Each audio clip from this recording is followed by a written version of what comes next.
Ring तो आपको आने वाले दिनों में काम आएगी। अच्छा, ये जो आपकी जो स्किल होगी, ये फॉरेक्स की या फाइनेंशियल मार्केट की ट्रेडिंग की स्किल जो है, ये एक ऐसी स्किल है कि जिसमें दो चीज़ें बहुत ही ज़्यादा इंपॉर्टेंट है। एक तो टाइम के कमिटमेंट और एक फाइनेंशियल कमिटमेंट। टाइम की कमिटमेंट इस हवाले से कि अगर आप ये समझते हैं कि ये 5 हफ्ते का कोर्स करने के बाद आप जो है कि चैंपियन हो जाएंगे और आप सब कुछ करने लगेंगे, तो ऐसी कोई चीज़ नहीं है। आपको इसके साथ साथ प्रैक्टिस करनी पड़ेगी। चार्ट रीडिंग की स्किल जो है ना, किसी भी लैंग्वेज की तरह है कि जब तक आप उस लैंग्वेज को बोलेंगे नहीं, आप उस लैंग्वेज के अंदर जो है ना कि एक्सेल नहीं हो पाते। इंग्लिश अगर आपने सीखनी है तो आपको इंग्लिश बोलनी पड़ती है, आपको इसकी प्रैक्टिस करनी पड़ती है, वरना उसके बगैर आपको इंग्लिश जो है कि नहीं आती। इसी तरह चार्ट की हिस्ट्री भी इसी तरीके से कि चार्ट रीडिंग जो है वो बहुत ही ज़्यादा जो है कि साइकोलॉजिकली और उस हवाले से बहुत ज़्यादा कॉम्प्लिकेटेड है कि लोग इस पे जो है ना कि फोकस नहीं करते और समझते हैं कि ABC करके हम लोग जो इसको सीख जाएंगे। लेकिन आप जितना भी इसको सीखेंगे उतना आपको लगेगा कि मैंने कुछ भी नहीं सीखा। बहरहाल एनीवे, तो हम लोग जो है कि यहाँ से अब आगे चलते हैं। और ये डिस्क्लेमर है कि ट्रेडिंग एनी फाइनेंशियल मार्केट, ये ज़रूरी है कि आप लोगों को ये मालूम होना चाहिए कि ये कोई जो है कि गैम्बलिंग नहीं है। ये एक कैलकुलेटेड जो है कि मार्केट के अंदर मूव जो चलती है उसके हिसाब से हमें अपनी जो है ना कि मूव चलानी पड़ती है। तो रिस्क इसके अंदर किस हवाले से आता है कि जब आप जो है कि बगैर सोचे समझे ट्रेडिंग करेंगे और जो है कि बोलेंगे कि अच्छा आज मेरा दिल ये कह रहा है कि आज जो है कि ऑस्ट्रेलियन डॉलर ऊपर जाएगा, चलो ऑस्ट्रेलियन डॉलर बाय कर लेते हैं ना। तो आपका दिल क्या कहता है, आपका दिमाग क्या कहता है, मार्केट उसकी बिल्कुल परवाह नहीं करता। मार्केट वही करती है जो उसका दिल चाहता है। तो आप मार्केट को लर्न करने की कोशिश कीजिए, मार्केट क्या कह रही है उसको सुनने की कोशिश कीजिए। तो जब आप उस चीज़ के अंदर एक्सपर्ट हो जाएंगे कि मार्केट क्या कह रही है, उस हिसाब से मूव करेंगे, तो आपका रिस्क ऑटोमेटिकली कम हो जाता है। लेकिन अगर आप मार्केट को लिसन नहीं करेंगे, मार्केट की नहीं सुनेंगे, तो फिर आपका रिस्क बढ़ जाता है। और लोग जो बहुत सारे लोग 90% लोग ट्रेडिंग के अंदर इसीलिए फेल होते हैं कि वो मार्केट जो कह रही होती है उस आवाज़ को सुन नहीं पा रहे होते हैं। ठीक है ना, उसकी फ्रीक्वेंसी से अपने आप को जो है वो मिला नहीं पा रहे थे, जिसकी वजह से इनको प्रॉब्लम आती है। तो रिस्क है, यस, लेकिन रिस्क को जो है कि मिटिगेट किया जाता है। दुनिया में हर चीज़ का रिस्क होता है। आप जब जो है कि गाड़ी लेके निकलते हैं रोड के ऊपर, you are at risk of the being involve in an accident. लेकिन आपकी स्किल के ऊपर ये डिपेंड करता है कि आप अपने आप उस रिस्क को किस तरीके से मिनिमाइज करते हैं। तो अगर किसी अनारी के हाथ में आप गाड़ी दे देंगे जिसने कभी जिंदगी में गाड़ी नहीं चलाई होगी, तो यकीनन वो एक्सीडेंट करेगा। लेकिन अगर आप के पास एक एक्सपीरियंस है गाड़ी चलाने का, आपके पास लाइसेंस है, तो आप उस रिस्क को बड़ी आसानी से मिटिगेट कर लेते हैं। तो आप इन दो चीज़ों को इसी तरह देखें कि कोई भी चीज़ जो है हर जगह पर रिस्क मौजूद होता है। अगर आप उन चीज़ों को सीखते हैं, समझते हैं, प्रैक्टिस करते हैं और उसके बाद उसके अंदर आते हैं, तो आपका रिस्क ऑटोमेटिकली कम हो जाता है। लेकिन अगर आप ऐसे ही कूद पड़ेंगे तो फिर रिस्क जो है कि फिर वो जो है ना कि फिर किस्मत के ऊपर फैसले चलते हैं। वो रिस्क जो है कि वो गैम्बलिंग कहलाती है। ठीक है। अच्छा अच्छा, अब हम आते हैं कि ये हमारी वेबसाइट भी यहाँ पे मौजूद है, टेलीग्राम ग्रुप भी मौजूद है फेसबुक पे, और हमारा यूट्यूब चैनल भी है। तो जो वीडियोस जो होंगी वो, उसका मैं अभी कोई बंदोबस्त कर रहा हूँ कि मैं इसको किस जगह के ऊपर जो कि अपलोड करूँ, यूट्यूब पे करूँ या ना करूँ। उसकी रीज़न ये है कि हमारे बहुत सारे पेड स्टूडेंट हैं, तो उनके साथ ये फेयर नहीं होगा कि अगर यही वीडियो जो है कि फ्रीली यूट्यूब के ऊपर फौरी तौर पे अवेलेबल हो जाए। तो वीडियो इंशाल्लाह जो है कि आज या कल में जो है कि ये मैं इसको अपलोड कर दूंगा। तो आप लोगों को फिर मैं बता भी दूंगा कि कहाँ पर ये अपलोड हो रही है, वहाँ जाके आप देख सकते हैं इसको। अच्छा, एक और चीज़ ये बड़ी इंपॉर्टेंट, जूम के दौरान अगर आपको स्क्रीन शेयर करनी पड़े, तो ये आपके पास जो नीचे जो बना हुआ नज़र आ रहा है, एक तरह का बॉर्डर मेन्यू, यहाँ पर शेयर स्क्रीन का बटन होगा, तो उसको आप जब क्लिक करेंगे तो आप स्क्रीन शेयर करने के काबिल हो जाएंगे आप। ठीक है। अच्छा, अब उसके बाद ये जो पूरा कोर्स जो आप लर्न कर रहे हैं, तो मैं थोड़ा सा क्रेडिट देना चाहता हूँ उन लोगों को जिनकी जो है कि डिस्कवरी से मैंने बहुत सारी चीज़ें सीखी है। रिचर्ड डिवाइकॉफ, ये जो है 1934 में ये निकल लिए थे इस दुनिया से, लेकिन उनका जो काम है वो आज भी मौजूद है। ठीक है ना। डेविड वाइस और टॉम विलियम, ये दोनों रिचर्ड डी वाइकॉफ से इन्होंने लर्न किया है। मैंने जो डेविड वाइस से भी बहुत सारी चीज़ें लर्न की है, और ये इनका भी रिसेंटली इंतकाल हुआ है ना, ये मेरे ख्याल में कोविड से एक आध साल पहले। तो ये वो तीन लोग हैं जिन्होंने जो सप्लाई एंड डिमांड की बेस के ऊपर या वाइकॉफ की बेस के ऊपर जो भी ट्रेडिंग स्ट्रेटजीज बनाई है, उसके अंदर मॉडिफिकेशन वगैरह फिर बाद में लोग लेकर आते रहे, जैसे मैं लेकर आया हूँ, लेकिन फाउंडेशन इन तीन ने दी है। और इसमें Richard D Wyckoff is the main person. अच्छा, अब हम आ जाते हैं कि हमारा जो है ना कि लेटेस्ट, ये मेरे ख्याल में, एक मिनट ठहरे, ये शायद ये पुराना है। मैं अभी आपको एक एक मिनट से ठहरिएगा, ये फाइल जो है कि थोड़ी सी पुरानी है। एक मिनट, मैं दूसरी फाइल खोलता हूँ, जस्ट अ मिनट। कहाँ गई?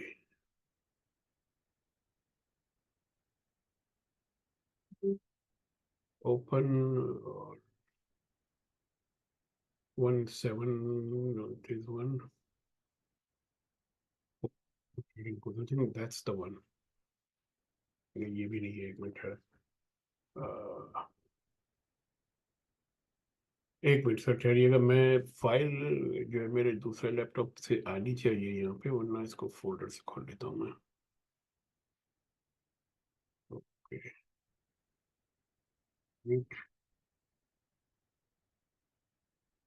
इंस्टीट्यूशनल ट्रेडिंग मेथड, मेरे ख्याल में यही वाली है ये भी।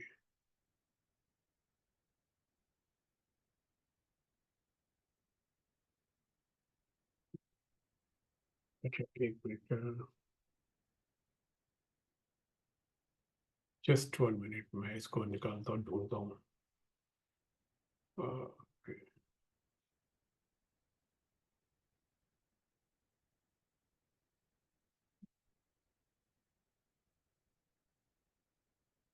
रिकॉर्डिंग। अच्छा, तो ये फाइल मिल गई है, एक मिनट, तो ये भी कर लिया, ये भी कर लिया। हमारा जो अगला जो टॉपिक था, ये हमारे टॉपिक्स है ना जो हम लोग करेंगे, ठीक है। और इसके अंदर जो आज जो हम कवर करने की कोशिश करेंगे कि बाइंग एंड सेलिंग प्रेशर, और इनमें से एक दो टॉपिक जो है कि आज कवर कर लेंगे, बाकी फिर जो है कि हम कल से इसका जो है ना हमारा असल कोर्स जो है कि शुरू होगा। शम्स भाई, आपकी स्क्रीन शेयर नहीं है। चलिए, स्क्रीन शेयर नहीं है, सॉरी।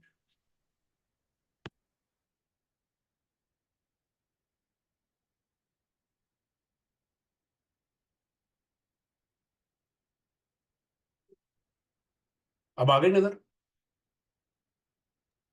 यस अच्छा। ना।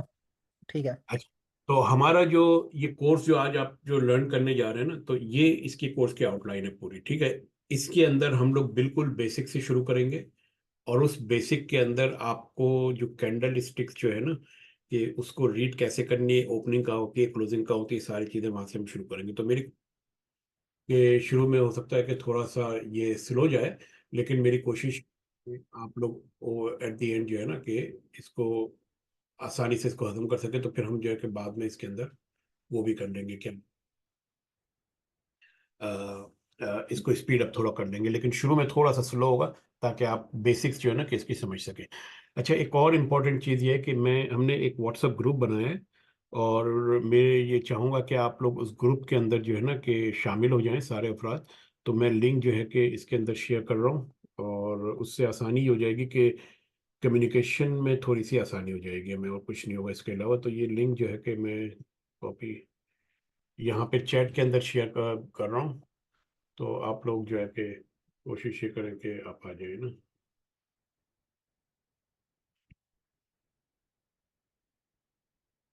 ठीक है।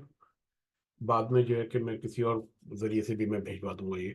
अच्छा, तो अब हम शुरू करते हैं। ये बेसिक इस कोर्स के बाद हम अपना जो है कि जो बेसिक सबसे पहली जो चीज जो आपने याद रखनी है ना, जो रेट के अंदर मैंने लिखा है, ठीक है, कि ऑलवेज बाय हाई सेल लो। क्या ये चीज मैंने सही लिखी है? शॉर्ट करने के लिए, लॉन्ग करने के लिए नहीं। नहीं, लॉन्ग करने की बात कर रहा हूं मैं। नहीं। नहीं, गलत लिखी है? हाँ जी, गलत लिखिए। क्या लिखना, क्या होना चाहिए? Bye low sell high. और आप क्या करते हैं जब भी बाय करते हैं? हमेशा हाई पे बाय करते हैं ना? करेक्ट। ठीक है ना। ये ट्रेडिंग का सबसे पहला उसूल है, बाय लो सेल हाई, ठीक है ना।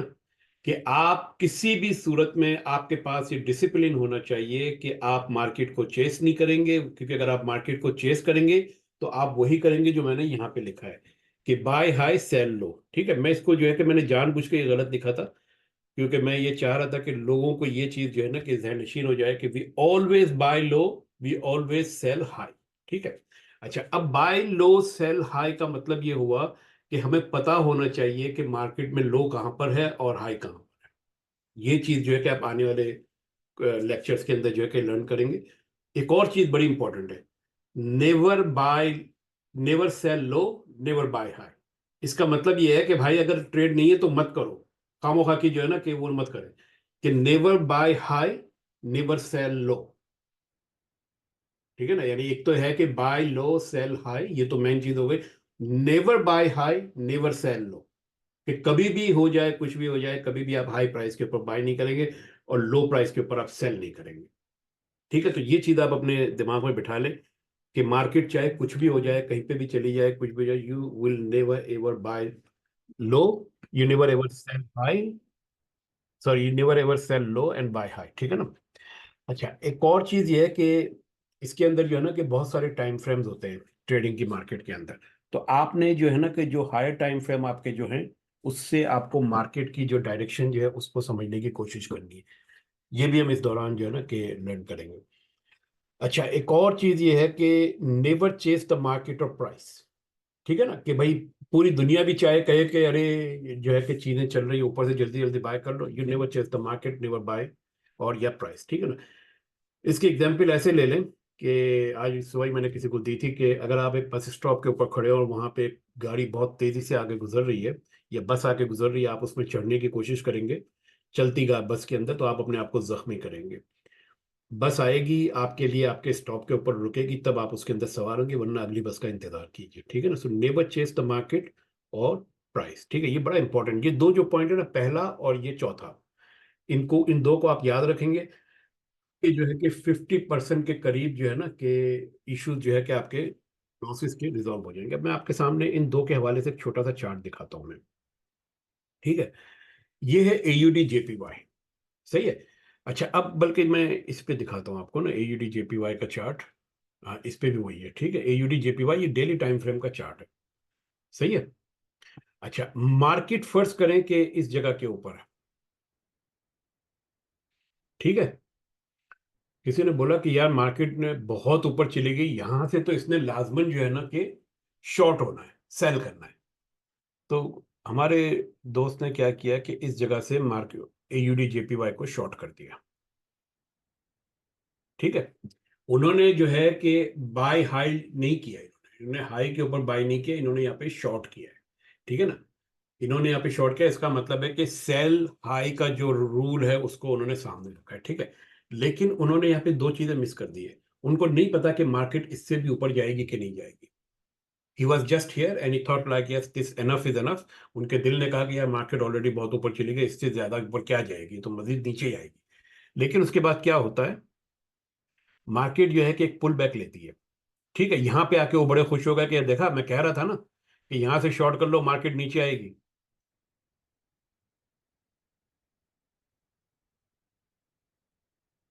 उसके बाद क्या हुआ, मार्केट उसके हाई को जहां से उसने बाय किया था उसको ब्रेक करके ऊपर चली गई। उसका स्टॉप लॉस जहां पे था इस जगह पे उसने हिट किया और मार्केट आसमान पे निकल गई। ठीक है, तो कहने का मकसद ये है कि आपको जो है कि ये पता होना चाहिए कि कहाँ पर आपने बाय करना है, कहाँ पर आपने सेल करना है, और उसकी हमारे पास कंफर्मेशन आएंगी जो कि हम आने वाले वीडियोस के अंदर लर्न करेंगे। तो जो बात जो हमने बोली थी ना, पहली चीज, दो रसूल बोले बोले थे ना हमने कि बाय लो सेल हाई। ठीक है, इन्होंने सेल हाई किया था यहाँ पे, लेकिन never buy high, never sell low. ठीक है ना, इन दोनों उसूलों को उन्होंने जो है कि फॉलो किया था, लेकिन उन्होंने क्या किया था, चेस द मार्केट किया था। इन्होंने चेस द मार्केट, इन्होंने मार्केट को भी चेस नहीं किया, क्योंकि मार्केट ऊपर जा रही थी, इन्होंने शॉर्ट की ट्रेड लगाई थी। ठीक है ना, ये भी इन्होंने ये किया था। मिसिंग क्या चीज थी, नो कंफर्मेशन। कंफर्मेशन उनके पास नहीं थी कि मार्केट ने यहां से नीचे आना है कि ऊपर जाना है।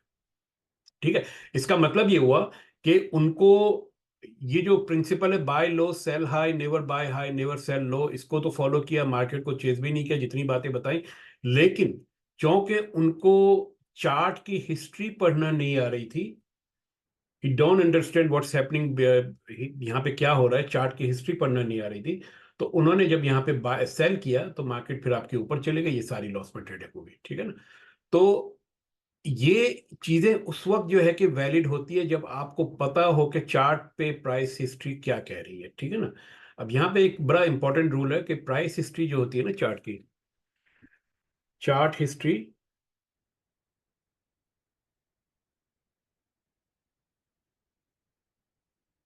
इज गोल्ड माइन, ठीक है। माइनिंग कौन कर सकता है, उसी को वो गोल्ड माइनिंग में से जाके माइनिंग में से वो निकाल सकता है ना सोना, जिसको माइनिंग करने आती हो।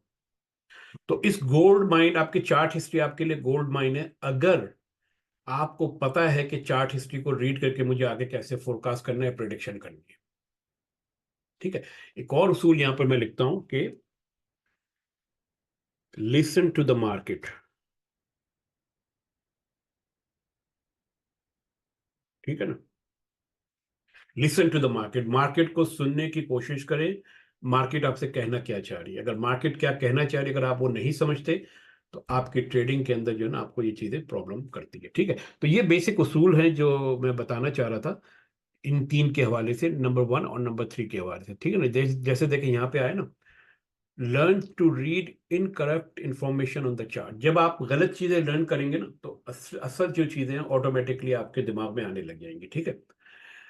अच्छा, identifying and exploiting the imbalance in supply and demand, ये वो सारी चीजें जो इस कोर्स के अंदर आप लर्न करेंगे। Understand and interpret the order flow, advance technique, और ये सारी चीजें जो मैंने यहाँ पे लिखी इस सब की सब हम आगे चल के लर्न करेंगे। लेकिन बड़ी इंपॉर्टेंट चीज है, being unable to tell precisely what is wrong, you can not tell which way is going to be right, ठीक है। तो आपको जो है ना कि ये चीजें पता होनी चाहिए कि यार गलत चीज क्या हो रही है, क्योंकि जब आपको पता है कोई चीज गलत हो रही है तो आपको ऑटोमेटिकली पता चल जाएगा कि सही चीज क्या है। यहाँ पे ये बहुत बड़ा हमारी इश्यू आता है कि हमें गलत को जो है कि हम गलत समझते नहीं है, या जो है कि अगर गलत समझते हैं तो हम उसको गलत मानने के लिए तैयार नहीं होते। ये हमारी साइकोलॉजी है ना, ह्यूमन साइकोलॉजी। तो जो चीज़ गलत है वो गलत है, उसको जो है कि बताएं कि ये चीज़ गलत है। जब आप एक चीज़ को आइडेंटिफाई करेंगे ये गलत है तो आपको ऑटोमेटिकली पता चलेगा अगर ये गलत है तो सही क्या है। तो ये थोड़ी सी साइकोलॉजी थी कि always buy low sell high, never buy high, never sell low, never chase the market, और try to learn the incorrect information on the chart. जैसे इस चार्ट के अंदर मैंने अभी बताई थी ना कि उन साहब ने यहाँ पर इनकरेक्ट इंफॉर्मेशन रीड की थी कि मार्केट नीचे जाएगी, सही है। उनकी इंफॉर्मेशन हो सकता है कि पार्शली करेक्ट हो क्योंकि इसके बाद मार्केट थोड़ी सी नीचे आई है, लेकिन उनकी एक्सपेक्टेशन क्या थी, यू नेवर नो, ठीक। तो इसलिए हमेशा जो है कि आप लर्न करने की कोशिश करें कि मार्केट में क्या चीज़ गलत हो रही है। देखिए, इसकी एग्जांपल आप ऐसे ले लें कि अगर आप रोड के ऊपर गाड़ी चला रहे हैं और एक हाईवे के ऊपर आप जा रहे हैं, आगे पीछे बहुत सारी गाड़ियां चल रही है, अगर इनमें से एक गाड़ी भी कोई गलत टर्न लेती है, कोई गलत चीज करने की कोशिश करती है, आप फौरन अलर्ट हो जाते हैं। क्यों? कि आपको मालूम है कि नहीं यार ये गलत कर रहा है, ठीक है। आप उससे बचने की कोशिश करते हैं। तो यही चीज है कि चार्ट के ऊपर आपको पता होना चाहिए कि क्या चीज गलत हो रही है, ताकि आप अपने आप को उस जो है कि उसकी उसकी जो भी इम्पेक्ट होंगे उससे अपने आप को बचा सके, ठीक है। अच्छा, अब हम ये बेसिक चीज़ों के बाद अब हम आते हैं कि हमारा जो है ना कि मेथड क्या होगा। हमारा मेथड जो है कि बड़ा सिस्टमेटिक होगा कि हम माजी में जो चार्ट की जो हिस्ट्री है इसको एनालाइज करना सीखेंगे। वहां से हम आइडिया लगाएंगे कि इंस्टीट्यूशनल एक्टिविटीज कहाँ पर हो रही है। इंस्टीट्यूशनल एक्टिविटीज कौन सी होती है, देखिए ये जो चार्ट आपका है, इस चार्ट के अंदर जो है कि ये जो कैंडल, एक छोटी सी कोई भी एक कैंडल आप उठा लें, ये कैंडल जो बनती है ना, तो और ये फॉरेक्स की कैंडल है, तो आपको यहीं से आइडिया हो जाएगा कि इस एक कैंडल के अंदर जब ये प्राइसेस इस जगह से इधर तक मूव हुई है तो इसने तकरीबन कितने पॉइंट्स बनाए देखें। यहाँ से ये मैं सिर्फ सिंगल कैंडल की बात कर रहा हूँ, ठीक है ना, इधर से इधर गई है, इसने 75 पॉइंट बनाए, ठीक है। प्राइस इसको एक पॉइंट मूव करने के लिए 75, ये आपको यहाँ पे लिखा हुआ आ रहा होगा, ये 75, ठीक है ना, 75 पॉइंट्स बनाए। प्राइस इसको एक पॉइंट मूव करने के लिए 10,000 लॉट चाहिए। कितनी? 10,000 लॉट चाहिए, ठीक है। अब कैलकुलेशन अब आप जरा देखिए कि कौन इस मार्केट को मूव करता है, आपको आइडिया हो जाएगा। एक लॉट होती है 1 लाख की, ठीक है। 10 लॉट हो गई आपकी, ठीक है ना, वन 1 मिलियन डॉलर की आपकी एक लॉट हो गई नहीं ये, ठीक है। और ऐसे ऐसे आपको जो है कि 10 लॉट चाहिए एक पॉइंट को मूव करने के लिए। अब इसको मल्टीप्लाई बाय 75 करें, कितना पैसा चाहिए? $75 मिलियन आपको चाहिए, $750 मिलियन चाहिए आपको ये प्राइसेस को थोड़ा सा इधर से इधर मूव करने के लिए। ये पैसा जिन लोगों के पास होता है उन्हें हम कहते हैं इंस्टीट्यूट्स। इंस्टीट्यूट्स के अंदर जो है कि कौन कौन सी चीजें आती है, कौन कौन से आते हैं? सेंट्रल बैंक आते हैं, ठीक है ना। सेंट्रल बैंक कौन से? जैसे रिजर्व बैंक ऑफ ऑस्ट्रेलिया। और आपकी इत्तला के लिए अर्ज है कि रिजर्व बैंक ऑफ ऑस्ट्रेलिया जो है ना, या जो है कि फेडरल बैंक जो है, रिजर्व जो है अमेरिका का, या बैंक ऑफ इंग्लैंड या बैंक ऑफ जापान जो कि वहाँ के रिजर्व बैंक है, they are actively participate in the trading of the forex market. They are the major people, I mean the player who move the market. ये लोग market को move करते हैं, इनके पास पैसा है, अरबों रुपया जो है कि रोजाना जो है ना इसके अंदर आता है। $5 ट्रिलियन अ डे ट्रेड होती है फॉरेक्स मार्केट के अंदर।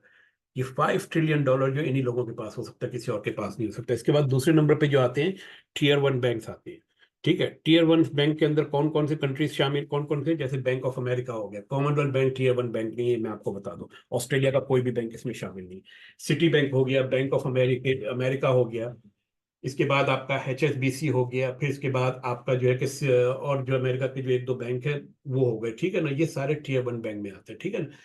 यूरोप के एक दो बैंक हैं, तो ये टीयर 2 बैंक फिर आ जाते हैं आपके, जैसे कॉमनवेल्थ बैंक और ये सारे बैंक आ गए।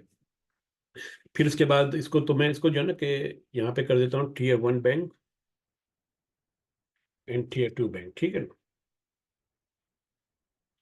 और तीसरे नंबर पे आते हैं आपके हेज फंड, ठीक। हेज फंड, ये तीन तरह के लोग होते हैं मार्केट के अंदर जो बेसिकली जो है कि प्राइसेस को मूव करते हैं। हमें ये देखना है कि मार्केट के अंदर जब ये लोग एक्टिवली पार्टिसिपेट करते हैं या प्राइस इसको जब एक जगह से दूसरी जगह लेके जाते हैं, तो हमें ये समझना है कि ये क्या कर रहे हैं, ठीक है। ट्रेडिंग का पूरा गेम ही ये है कि हम इनको समझे कि ये कर क्या रहे हैं। ये जो कर रहे होंगे, इनके फुटप्रिंट को हम जो है कि चार्ट के ऊपर रीड करते हैं और उसके मुताबिक हम अपनी स्ट्रेटेजी बनाते हैं और मार्केट के अंदर मूव होने की कोशिश करते हैं, ठीक है ना। अब इसके अंदर दो चीजें होती है कि ये अपने फुटप्रिंट जो है ना ये छुपाने की कोशिश करते हैं, ये अपने एक्शंस को छुपाने की कोशिश करते हैं, लेकिन उसके बावजूद इनके ऑर्डर इतने बड़े होते हैं कि ये अपने ऑर्डर्स को छुपा नहीं पाते मार्केट के अंदर। $5 ट्रिलियन डेली मार्केट में मूव हो रहा है, और अगर ये बैंक उसके अंदर जो है कि पार्टिसिपेट कर रहे हैं, you will know where they actually actively buying और सेलिंग। ये जो है ना कोई रॉकेट साइंस नहीं है, ठीक है ना। क्योंकि जब ये पैसा लेकर आएंगे, ये 2 ऑर्डर, 3 ऑर्डर, 4 ऑर्डर, 5 ऑर्डर लेकर नहीं आएंगे। कोई आएगा 1 मिलियन लॉट्स, कोई बोलेगा 2 मिलियन लॉट, कोई बोलेगा 1 लाख लॉट, इस तरह से वो लेकर आएंगे। तो ये बिलियंस ऑफ डॉलर जो है कि डेली की ट्रेड करते हैं। जब ये ट्रेड करते हैं, इनके ऑर्डर फौरी तौर पे फिल नहीं होते, तो ये मार्केट को मैनिपुलेट भी करते हैं। ये मार्केट को आर्टिफिशियली पॉइंट ए से पॉइंट बी पे लेकर आते हैं, ताकि जो मेरे और आप जैसे लोग हैं, जो रिटेल ट्रेडर है, वो ये समझ सकें कि यार ये मार्केट तो इस डायरेक्शन में जा रही है। जैसे मैंने अभी यहाँ पे मैंने एग्जांपल दी थी कि इतनी बड़ी मूव करने के बाद बहुत सारे लोगों ने इस जगह के ऊपर शॉर्ट किया। ये वाली मूव जो देखी है, रेड कैंडल बड़ी सी देखी, यहाँ पे सेलिंग प्रेशर देखने वाला है, यहाँ से मार्केट रिवर्स हो रही है, इन्होंने यहाँ से शॉर्ट किया, मार्केट ये सारे नीचे आए। उसके बाद ये इंस्टीट्यूशन ने ही ये सारी बड़ी जो है ना कि ये मूव बनाई थी नीचे की तरफ। उसके बाद यहाँ से फिर वो ऊपर चले गए, इन सबके ऑर्डर हिट किए, अल्लाह अल्लाह खैर सर ना, उनकी जेब में पैसा आ गया। बाकी दुनिया जाए जो है कि अपनी जो है कि वो जो भी इन्होंने करना है तब मातम करना है, जो भी है करते रहे। तो इंस्टीट्यूशन जो है कि आर्टिफिशियल मूव भी क्रिएट करते हैं, जिसे हम कहते हैं ना फेक आउट, ब्रेकआउट जो है कि फेक होते हैं। वो ब्रेकआउट फेक इसीलिए होते हैं कि वो रिटेल ट्रेडर को ट्रैप करते हैं कि मार्केट यहाँ से अब जो है कि ब्रेकआउट करके ऊपर निकल जाएगी। आने वाले दिनों में हम लर्न करेंगे कि फेक ब्रेकआउट को हम कैसे आइडेंटिफाई करेंगे और कैसे इससे बचेंगे। तो ये सारी चीजें जो है ना, ये प्राइस हिस्ट्री के ऊपर ये मौजूद होती है, इनके सारे फुटप्रिंट। हमने इनके फुटप्रिंट को लर्न करना है और उसके हिसाब से अपनी ट्रेडिंग स्ट्रेटेजी बनानी है, ठीक। अच्छा, अब हम आ जाते हैं इसके बाद के determine if the institution will repeat the activity, ठीक है ना। अब ये बड़ी इंपॉर्टेंट है। देखिए जैसे अभी मैंने थोड़ी देर पहले बताया था कि एक इंस्टीट्यूशन है, उसको जो है कि 1 मिलियन लॉट खरीदनी है ऑस्ट्रेलियन डॉलर की। Let's assume that central bank want to buy 1 million lot of Australian dollar of the forex market. 1 million lot के अगर वो ऑर्डर डालेगा, क्या वहां पे सेलर भी मौजूद होने चाहिए ना, कि अगर उसने खरीदना है तो कोई बेचने वाला भी तो होगा ऑस्ट्रेलियन डॉलर। अगर उस जगह के ऊपर बेचने वाला ही नहीं है तो क्या होगा? मार्केट थोड़ी ऊपर उठ जाएगी, ठीक है ना। और बैंक का कहना है कि नहीं, ये जो ऊपर उठी है ना मार्केट, इस प्राइस पे तो मुझे बाय करना ही नहीं है, मुझे तो जो है कि निचली प्राइस पे बाय करना है। तो वो ये क्या करेगा कि वो वहां से जो है कि जितने ऑर्डर पकड़ लिए, उसके बाद जो ऑर्डर रह जाएंगे फिर वो मार्केट को थोड़ा सा उठाएगा और उसके बाद एकदम से नीचे लेकर आएगा। जब वो एकदम से नीचे लेकर आएगा, लोग पैनिक होंगे, सेल करेंगे, दोबारा वहां से बाय कर लेंगे। तो यहाँ पे एक और प्रिंसिपल जो है ना कि मैं ऐड करना चाहूंगा, वो आप अच्छी तरह लिख लें। ये कहाँ गया, ये है ना, इसी के अंदर मैं एक और प्रिंसिपल जो है ना ऐड करता हूँ यहाँ पर, ठीक है। उसका नाम है when you buy think who is selling to you, ठीक है। When you sell think who is buying from you, ठीक है। ये बड़ा इंपॉर्टेंट है, ये दो पॉइंट जो है बड़े इंपॉर्टेंट है कि आप जो है कि आपको पता होना चाहिए कि जब आप बाय कर रहे हैं तो आपको बेच कौन रहा है, यानी कि आपको टोपी कौन पहना रहा है, ठीक है ना। और इवन ये कि आप जो है कि बाय लो कर रहे हैं, लेकिन उसके बावजूद जो लो के ऊपर आप बाय कर रहे हैं, हो सकता है कि वो इंस्टीट्यूशंस का हाई पॉइंट हो, ठीक है ना। जैसे यही एग्जांपल मैं देता हूं, सेल हाई आपने यहाँ पे सेल किया, लेकिन जो है अब इस सेल को अगर आप देखें और इस हाई को अगर आप देखें तो आपको लगेगा ये तो किसी बेवकूफ ने जो है कि ये तो नीचे सेल कर दिया। तो हो सकता है कि जो आपका जो पॉइंट हो या आपका जो एरिया जोन हो वो इंस्टीट्यूशन का जोन ना हो। तो हमने इंस्टीट्यूशंस के जोन आइडेंटिफाई करने के, इंस्टीट्यूशंस के लिए लो प्राइस कौन सी है और इंस्टीट्यूशंस की हाई प्राइस कौन सी है, और वो चीजें हम दोबारा इसी चार्ट में जो हिस्ट्री मौजूद है ना पीछे, इसी से हम लर्न करते हैं। इसीलिए जो मैंने पहली बात बोली थी ना कि ये चार्ट की जो हिस्ट्री जो है ये गोल्ड माइन है, अगर आपको पता हो कि इसके अंदर से आपने कैसा किस तरीके से माइन करना है, ठीक। अच्छा, तो ये इसके बाद जो है कि how price are behaving toward the institution level. और अच्छा, ये जो चीजें ना आप माजी का जो है कि एनालाइज करते हैं और उसके बाद देखते हैं कि जो करंट प्राइस है वो इंस्टीट्यूशन लेवल्स पे आ कैसे रही है, ठीक है ना। बाज औकात ये होता है कि वो जो वापस जो अपने इंस्टीट्यूशन लेवल्स के ऊपर आती है तो बाज औकात बहुत तेजी से आती है और बाज औकात स्लोली स्लोली स्लोली आती है वहां पे। तो आपने ये भी देखना है कि मार्केट की मूव जो है इंस्टीट्यूशंस की तरफ किस तरीके से आ रही है। ये बड़ा इंपॉर्टेंट पॉइंट है, उसकी रीजन ये है, उससे आपको आइडिया होगा कि आया ये मार्केट वाकई में यहाँ से ब्रेक करके नीचे चली जाएगी या अपने इंस्टीट्यूशन लेवल से मजीद बाइंग करके फिर ऊपर जाएगी। तो आपने अप्रोच जो है उसको जो है कि आपने लाजमन देखना है कि पहले तो आपने माजी में एनालाइज कर लिया कि इंस्टीट्यूशंस की एक्टिविटीज कहाँ पर हुई है, इंस्टीट्यूशंस ने कहाँ से बाइंग या सेलिंग शुरू किया, आपने पहले वो आइडेंटिफाई कर लिया। उसके बाद आपने देखना है कि उस लेवल के ऊपर मार्केट दोबारा अप्रोच कैसे कर रही है, ठीक है ना। और वो अप्रोच बहुत ही ज्यादा इंपॉर्टेंट है, तो वो भी हम आगे लर्न करेंगे कि कैसे वो अप्रोच कर रही है। उसके बाद जो है कि हमने ये भी देखना है कि ये जो चीज़ें मैंने यहाँ पॉइंट लिखे हैं कि how far the market has travelled from the institution level, market जो है इंस्टीट्यूशन लेवल से कितनी ऊपर गई है और कितनी नीचे आएगी। If there any congested area between departure and approach. तो डिपार्चर का मतलब ये है कि एक जोन जहां से इंस्टीट्यूशन ने बाइंग की थी या कोई अपनी एक्टिविटीज दिखाई थी, उस एरिया को हम जो है कि एक इंस्टीट्यूशन जोन कहते हैं। वहां से प्राइसेस किस तरह डिपार्ट हुई है और दोबारा उस डिपार्ट में किस तरीके से दोबारा अप्रोच कर रही है, ठीक है। ये जब ये दो चीजें आप कर लेंगे ना तो उसके बाद आपने फिर जो है ना कि रेडी रहना है उस पर्टिकुलर जो भी आपकी स्ट्रेटेजी आप आगे लर्न करेंगे, आपने रेडी रहना है। आपने अपना रिस्क टू रिवॉर्ड कैलकुलेट करना है। अगर आप अपना रिस्क टू रिवॉर्ड कैलकुलेट नहीं करेंगे, आप ट्रेडिंग ना करें। That's the full stop, that's most important. Risk to reward आपको पता होना चाहिए, ठीक है ना। अगर आपको ये नहीं पता then you are doing a gambling, ठीक है। Mark your entry, stop loss, exit if the strategy is right, ठीक है ना। उसके बाद फिर जो है कि एक्शन या पेंडिंग ऑर्डर दो, मार्केट को वॉच करें और अपनी एंट्री से फिर जो है कि आगे पीछे जो भी करना है इसको करते रहिए। तो ये हमारा सिस्टमेटिक अप्रोच होगा पूरी ट्रेडिंग का।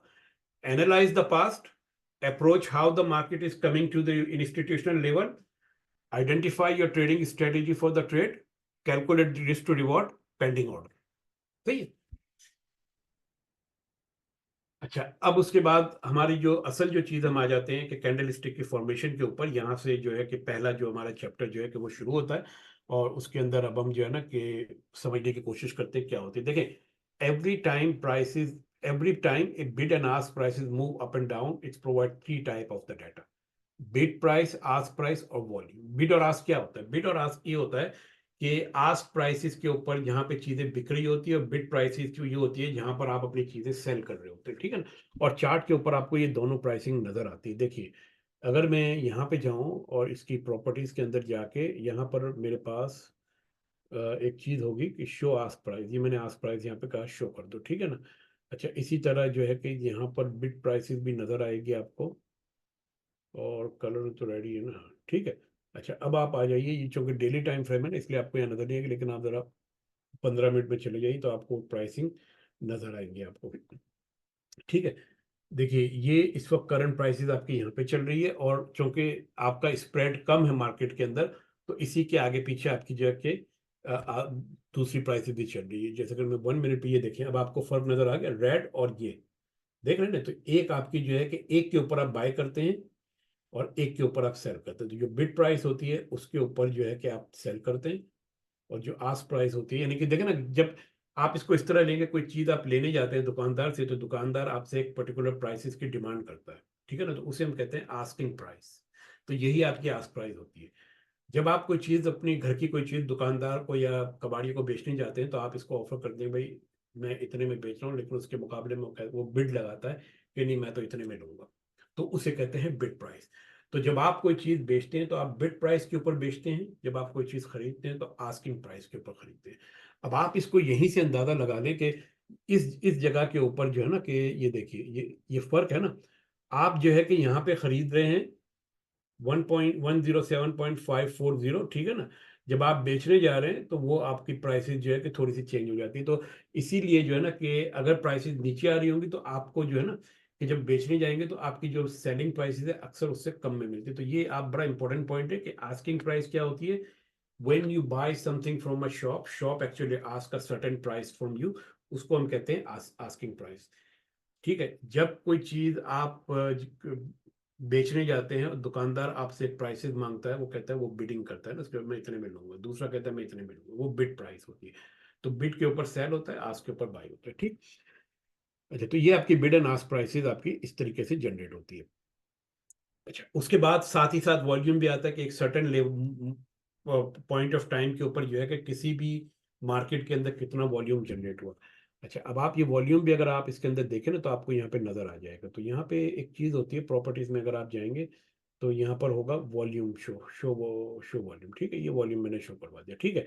अब आप देखिए कि आपकी जो है कि ये जो बार जो थी, इस बार के ऊपर वॉल्यूम आपका सबसे ज्यादा था, ठीक है। इससे नीचे वाली बार पे वॉल्यूम कम था, ये और कम था। तो आप इस वॉल्यूम की, और अब इस वॉल्यूम से बेसिकली ये अंडरस्टैंड करने की कोशिश करते हैं कि आया मार्केट मैनिपुलेट हो रही है कि नहीं हो रही। देखिए, ये जो बार जो है ना, इसमें वॉल्यूम ज्यादा है, ठीक है, लेकिन इस बार की जो रेंज जो है वो पिछली बार से थोड़ी सी ज्यादा है। इसका मतलब ये हुआ कि मार्केट यहाँ पे मैनिपुलेट हुई है। इन दो में से किसी एक बार के ऊपर मार्केट मैनिपुलेट हुई है। अभी आगे जाके आप लर्न करेंगे कि कैसे मैनिपुलेट हुई है। कि आप ये देखिए कि इस वाली बार की रेंज देखें, इसका वॉल्यूम देखें, इस वाली बार की रेंज देखें, उसका वॉल्यूम देखें, अंदाजा हो जाता है। ये जैसे जैसे आप आगे जाएंगे इन चीज़ों पर लर्न करेंगे। फॉरेक्स के अंदर एक और इश्यू ये होता है कि फॉरेक्स में चूंकि कोई सेंट्रलाइज एक्सचेंज नहीं होता, तो ये वॉल्यूम की जो प्राइसेस होती है, ये हर ब्रोकर अपने अपने हिसाब से एग्रीगेट करता है। उस ब्रोकर के जो भी लिक्विडिटी प्रोवाइडर होंगे वो उनसे वॉल्यूम लेता है, कुछ अपने आसपास के ब्रोकरों से लेकर एग्रीगेट करके आपको प्रेजेंट करता है। तो हो सकता है कि फॉरेक्स के अंदर ये आपको वॉल्यूम की ट्रू वैल्यू जो है ना नजर ना आए, लेकिन स्टॉक्स के अंदर आपको ट्रू वैल्यू नजर आती है, क्योंकि वो वहां पे एक्सचेंज जो है कि सेंट्रलाइज होता है। अच्छा, फिर उसके बाद जो है कि अब आप ये देखें, to seek the clarity in the market, chart provide the best clarity, ठीक है, ये वही वाली चीज है। अच्छा, अब ये देखिए कि चार्ट जो है ना, कि मुख्तलिफ टाइम फ्रेम्स के अंदर काम करती है, सही है। और हर टाइम फ्रेम के अंदर जब मार्केट खुलती है तो वो जो ओपनिंग प्राइस एक होती है, और जब वो टाइम फ्रेम बंद होता है एक क्लोजिंग प्राइस होती है, और इसके अलावा एक हाई होता है और एक लो होता है, वॉल्यूम होता है, ठीक है ना। तो ये इस तरह की ये चीजें होती है। अभी हम आगे इसको थोड़ा सा और लर्न करेंगे। ये आ गया आपका, ठीक है। देखिए, मार्केट की आपने की ओपनिंग प्राइसेस है, ये आपके क्लोजिंग प्राइसेस है, ठीक है ना। अगर आपके क्लोजिंग प्राइसेस ओपनिंग प्राइसेस के ऊपर हो तो इसका मतलब है कि market is bullish, market is going up. अगर आपकी क्लोजिंग प्राइसेस ओपनिंग प्राइसेस के नीचे हो तो इट्स मीन दस market is bearish, is coming down. क्यों ये होता है कि यहां से जो है कि कुछ चीज बिकी है जो कि आपकी बाय लो, ठीक है ना, ये क्लोजिंग प्राइसेस हुई है यहाँ पे। इसके मुकाबले में ये नीचे है, तो यहां से शुरू है, तो यहाँ पे आपने बाय किया लोगों ने, बाय लो, ये क्लोजिंग। यहाँ पर से प्राइस आपकी ओपन हुई, इसका मतलब कि लोगों ने यहाँ से सेल किया, तभी ये प्राइसेस नीचे आके वो हुई है ना, क्लोज हुई है। तो ये जो है ना ओपनिंग एंड क्लोजिंग को आप हमेशा याद रखिएगा। मेरे ख्याल में बहुत सारे लोग इन चीज़ों को समझते हैं, मैं इस पर इतना ज़्यादा टाइम नहीं लगाऊंगा, लेकिन आपको पता होना चाहिए कि 4 प्राइस वो पॉइंट जो हमें ध्यान में रखने, डाटा पॉइंट, वो एक है opening prices, closing prices, high and low. ठीक है ना, इसी के अंदर पूरी मार्केट घूम रही है। इसी से आप जो है कि पूरी मार्केट की हिस्ट्री का आइडिया लगा सकते हैं, जो कि अभी आप आगे जाके जो है ना, जैसे जैसे आप इसको आगे पढ़ेंगे आप लर्न करेंगे। जब हम आएंगे कैंडल रेंज थ्योरी के अंदर तो आपको ये चीज़ समझ में आ जाएगी। ये वही चीज़ है, ये कैंडल स्टिक का मैंने बताया वो बार चार्ट था। कैंडल स्टिक जो है कि वो ज़्यादा पॉपुलर है लोगों के अंदर। कैंडल स्टिक की हिस्ट्री क्या आप लोग जो है कि गूगल जाके कर लीजिएगा। इस यहाँ पे हम इसके ऊपर जो है ना कि ज़्यादा टाइम जो है कि नहीं लगाते। अच्छा, ये आपका बार चार्ट है, ये आपकी कैंडल स्टिक है, एग्जैक्टली वही चीज़ है, खाली प्रेजेंटेशन डिफरेंट है। ये यहाँ पर अब आप ये देखिए, ये क्लोजिंग है, ये आपकी जो लो एरिया है, ये आपका हाई एरिया है, ये इसे हम कहते हैं हाई विक, ये इसे हम कहते हैं लो विक, इसे हम कहते हैं अपर विक, इसे हम कहते हैं लोअर विक। तो इस तरह भी आप इसको देख सकते हैं, ठीक है ना। ये जो एरिया जो होता है आपका, इसका और इसका और इसका और इसका, इससे आपको आइडिया होता है कि मार्केट के अंदर जो है कि बाइंग और सेलिंग प्रेशर कैसे आइडेंटिफाई करना। भी आगे अगली स्लाइड के अंदर वो चीज़ भी आ रही है आपके पास, ये आ गई, ठीक है। देखिए, अब एक कैंडल जो रेंज है, जो कैंडल की रेंज कहाँ से है, लो से लेकर के हाई तक कैंडल की रेंज है। उस कैंडल की रेंज को अगर हम जो है कि 5 पार्ट्स के अंदर जो है कि डिवाइडेड करें, और इसके अंदर अगर हम ये कहते हैं कि मार्केट अगर जो है कि इस एरिया में ही ओपन होती है और इसी एरिया में क्लोज होती है, इसका मतलब है कि मार्केट इज वेरी बेयरिश। ठीक है, इसकी एग्जाम्पल कहाँ है, इसकी एग्जाम्पल यहाँ पे मौजूद है, ये देखिए। ये देखिए, ठीक है ना। मार्केट ओपन ओपन यहाँ हुई है, क्लोजिंग भी यहाँ हुई है, ऊपर एक लंबी सी जो है कि आपकी एक विक सी बनी हुई। इसका मतलब क्या हुआ, इसका मतलब बेसिक ये हुआ कि मार्केट जो है कि इस जगह से आपकी ओपन हुई थी, उसके बाद बायर्स इस एरिया के अंदर आए थे, उन्होंने प्राइसेस को आहिस्ता आहिस्ता आहिस्ता आहिस्ता ऊपर पुश करना शुरू किया। यहां से सेलर का प्रेशर आ गया, सेलर ने आके प्राइसेस को नीचे पुश करना शुरू कर दिया, क्लोजिंग नीचे दे दी इसकी, ठीक है ना। तो अब अगर आप ये देखें तो ओपनिंग और क्लोजिंग दोनों लोअर पार्ट में हुए, इसका मतलब है कि मार्केट इज वेरी बेयरिश, और अगली 2 कैंडल आपको ये बता रही है कि मार्केट इज बेयरिश, ठीक है। तो ये इसको एक चीज, ये वाली चीज है ना, तो आपको जो है ना कि ये देखना है कि मार्केट के अंदर ओपनिंग और क्लोजिंग कहाँ हुई है। आपको इससे market can be determine volume from the candle. Volume जो है कि कैंडल से आप जो है ना कि एज ए सच आइडेंटिफाई नहीं कर सकते, लेकिन कैंडल की रेंज से आपको ये पता चल जाएगा कि यहाँ पे इंस्टीट्यूशन एक्टिव हुए कि नहीं हुए, ठीक है। अच्छा, उसी तरह आप ये देखिए कि थोड़ा सा अगर ऊपर जाके होती है तो ये आपकी बेयरिश है, फिर न्यूट्रल है, बुलिश और वेरी बुलिश। तो इन चीजों की जहां पे ओपनिंग और क्लोजिंग आपकी होती है, इससे आप मार्केट के अंदर जो है कि बाइंग और सेलिंग प्रेशर को आइडेंटिफाई कर सकते हैं, ठीक है ना। अच्छा, द लोकेशन, जैसे यहाँ लिखा है, location of the close of the candle and will give the significant. अच्छा, अब ये देखें कि जो इंपॉर्टेंट जो पॉइंट जो है ना, और मैं भी आप लोगों से क्वेश्चन इस हवाले से थोड़ा सा करूंगा, मैं थोड़ा सा इंटरेक्टिविटी कि ये देखें कि इसको चार्ट को हम रीसेट करते हैं, थोड़ा पीछे जाते हैं, ये वाली कैंडल आ जाती है, ठीक है। मैं सारी कैंडल हम उठाएंगे, लेकिन हम फिलहाल इस कैंडल को ले लेते हैं, सही है, ये वाली कैंडल। अब आप ये देखिए, इतनी बड़ी विक कैंडल है, जितनी बड़ी विक कैंडल होगी ऊपर की, the bigger the upper wick, इसका मतलब है कि सेलिंग प्रेशर यहां पर ज्यादा है, ठीक है ना। जब इतनी बड़ी विक आती है, लोग इसे कहते हैं शूटिंग स्टार, पता नहीं अजीब बहुत सारे नाम है इसके ना, मैं उन चक्करों में नहीं पड़ा, मैं सिर्फ ये देखता हूं कैंडल, एक कैंडल स्टिक को हम रीड करने की कोशिश करते हैं कि उस कैंडल स्टिक के अंदर मैक्सिमम प्राइसेस कितनी हाई गई है, कितनी लो गई है, ओपनिंग कहाँ हुई है, क्लोजिंग क्या हुई। इन चीजों को आप लर्न करने की कोशिश करें, और उसके बाद जो हमने वो एक पैमाना बनाया है यहाँ पर, उस पैमाने के ऊपर जो है कि जज करने की कोशिश हम करेंगे, ठीक है। तो पहली चीज हम ये देखते हैं कि इस कैंडल की ओपनिंग कहाँ से हुई है, कोई बता सकता है। आप जो है ना कि एनोटेट कर सकते हैं, टूल वहां पे मौजूद है, एनोटेशन का टूल। तो आप बताइए ओपनिंग कहाँ पे हुए इस वाली कैंडल की, इस वाली कैंडल की ओपनिंग बताइए, क्लोजिंग बताइए, लो और हाई बताइए। अच्छा, ये क्या है सर, ओपनिंग, अच्छा, क्लोजिंग, ठीक है, ये ओपनिंग है, तो क्लोजिंग कौन सी है, क्लोजिंग है, ठीक है। एनोटेट हाई का टूल, एक सेकंड मोर में। और ये लो, ठीक है ना। देखिए अभी इन्होंने थोड़ी देर पहले एक गलती की थी नबील साहब ने, कि जहां पे क्लोजिंग हुई थी वहां पे इन्होंने ओपनिंग बता दी थी ना, ये गलती कभी मत कीजिएगा। सही है। अच्छा चले एक और काम करते हैं ना, ये जो इन्होंने जो आइडेंटिटी किया है ना यहाँ पे, इसको मिटा देते हैं और हम एक काम ये करते हैं, छोटा सा एक टेस्ट लेते हैं, ठीक है ना। और हम ये करते हैं कि जो हमारी कैंडल जो है ना, हम इसको वाइट कर देते हैं, ठीक है। और विक को भी जो है कि हम वाइट कर लेते हैं।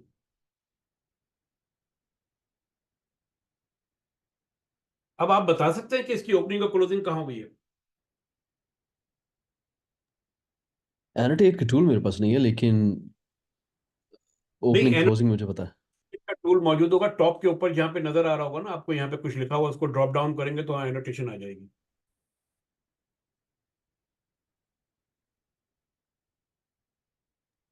ठीक है, मिल मेरी गया। मैं बताता हूँ। हाँ, मिल गया।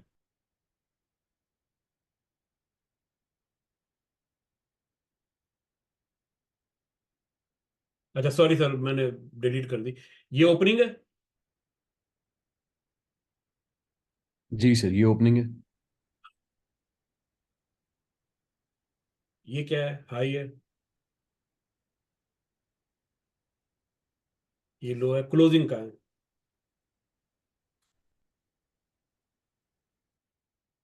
ठीक है चले, ये कैंडल तो हमने पहले रेड कलर में देख ली थी, इसलिए आपने बता दी ना।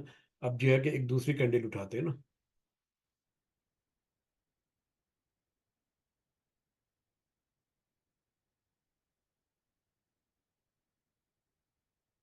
ये कैंडल क्या है? इसकी ओपनिंग और क्लोजिंग का है। कौन सी वाली कैंडल दोबारा बताएं, हाईलाइट करें। ये वाली। अच्छा।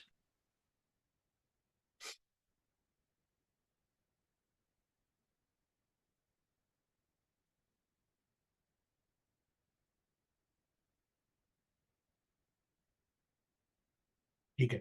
अच्छा देखें, एक चीज मैं बता दूं आपको ना, कि एक इंपॉर्टेंट चीज ये है कि हमें हाई पता होना चाहिए, हमें लो पता होना चाहिए, और इस ओपनिंग और क्लोजिंग की जो है ना कि लोकेशन पता होनी चाहिए। We don't care it's opening ऊपर हुए नीचे हुए, हमें तो ये पता होना चाहिए कि ये ओपनिंग और क्लोजिंग दोनों की, क्योंकि देखें इस कैंडल के अंदर जो है ना सर्च करना मुश्किल है ना। जैसे ये वाली कैंडल जो है, आपको नहीं पता कि ओपनिंग ये है या ओपनिंग ये है ना, क्योंकि कलर सेम है ना।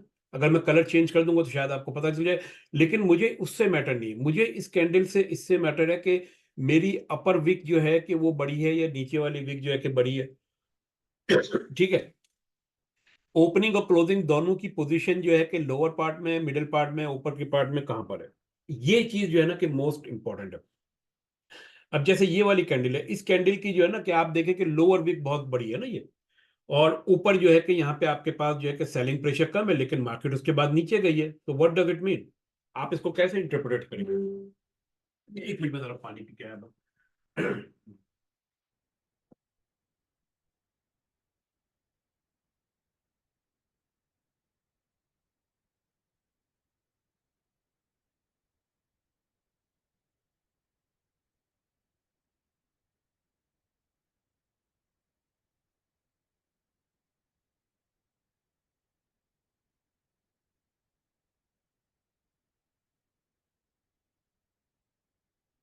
ओके जी सर, कौन बताएगा कि इस कैंडल के अंदर हम देख रहे हैं तो हमें तो नीचे से सेलिंग प्रेशर ज्यादा नजर आ रहा है।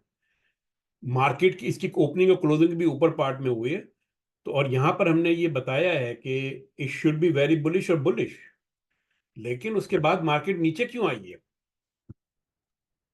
उसकी इस मेन रीजन। कैंडल, जी बोले। मेरे ख्याल में उसकी जो बॉडी है ना, वो ये डिटरमिन करती है कि सेलिंग और बाइंग के अंदर मार्केट डिसाइड नहीं कर रही कि क्या हो सकता है। ऑल्दो कि सेलिंग नहीं, बाइंग प्रेशर जो है वो थोड़ा सा ज़्यादा है, उसको पुश अप कर दिया हुआ है, लेकिन डिटर्मिनिस्टिक नहीं है मेरे ख्याल में। देखिए अगर तो मार्केट में वाकई में यहाँ पे बाइंग प्रेशर होता ना, तो it should have break the previous candles high. वो नहीं हुआ है। ठीक है ना। हमें इससे कोई मतलब नहीं है कि ओपनिंग क्लोजिंग, ओपनिंग कौन सा है क्लोजिंग, हमें ये मालूम है कि नीचे की लो भी बड़ी है, जिसका मतलब है कि यहां से बाइंग प्रेशर आया है। ठीक है। एक और चीज, लेकिन अगर वाकई में ये जेन्युइन बाइंग प्रेशर यहां से होता, तो मार्केट इस हाई को ब्रेक करती। उसने नहीं किया। उसका मतलब ये है कि यहां पर मैनिपुलेशन हुई है। ठीक है, एक और चीज हम राइट। समझ रहे हैं ना बात को, देखें ये बड़ा जी। इंपॉर्टेंट।